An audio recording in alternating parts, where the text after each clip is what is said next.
I was the textbook definition of a velcro girlfriend. If I could have spent 24 hours a day physically fused to my boyfriend's side, I would have. I was in the middle of my nightly routine, clinging to his neck and begging for one more goodnight kiss, when a flicker of strange, translucent text drifted across my vision like a live stream comment section. Is this side character actually brain dead? Can't she see the lead is doing a tactical lean back? For real, he doesn't even want to touch her. He only dated her to keep the crazy fans away. She really thinks she's the love of his life? Delusional. Almost there, guys. The real heroine is about to make her entrance. Our little stage 5 clinger is getting the boot any minute now. I stared at the floating words, my heart dropping into the pit of my stomach. My fingers, which had been laced tightly behind Cade's neck, slowly began to lose their grip. In the next second, Cade lifted his head. His eyes were dark, shadowed with a touch of the irritation that comes from being interrupted. His voice was a low, honeyed rasp. Why'd you stop? My heart gave a violent squeeze. My eyes darted around the room, unable to meet Cade's gaze. Under his piercing look, the kind that felt like he was peeling back layers of my skin, I reached down and gripped the silk sheets, whispering, "I'm just tired." Cade didn't say anything. He just watched me for a long beat, probably trying to figure out if I was glitching. After a moment, he rolled over, his back to me. His voice was flat, impossible to read. Then sleep.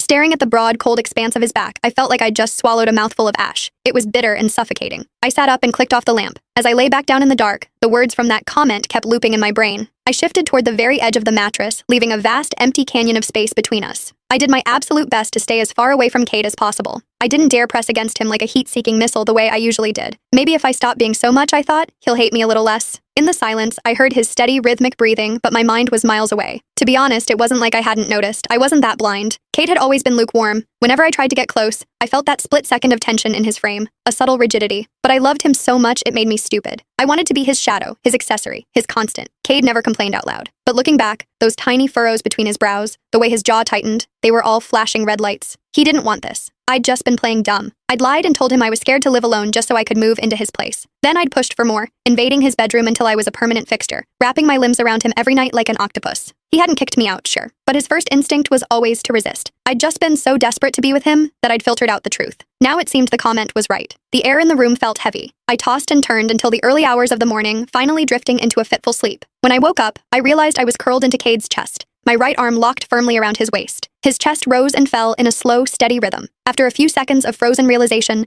my soul nearly left my body. My body had gone into autopilot during the night, seeking him out like a habit I couldn't break. If he woke up and saw me like this, the annoyance would be written all over his face. Holding my breath, I moved with the agonizing slowness of a glacier, trying to retract my arm. I was inches away from a clean break, almost back to my side of the bed when a hand clamped firmly around my wrist. I looked up, slamming right into Cade's deep, bottomless eyes. He'd clearly just woken up. His voice was thick with sleep. "What are you doing?" Panicked, I yanked my hand back and shoved against his chest with both palms, trying to create distance. I stammered out the first excuse I could find.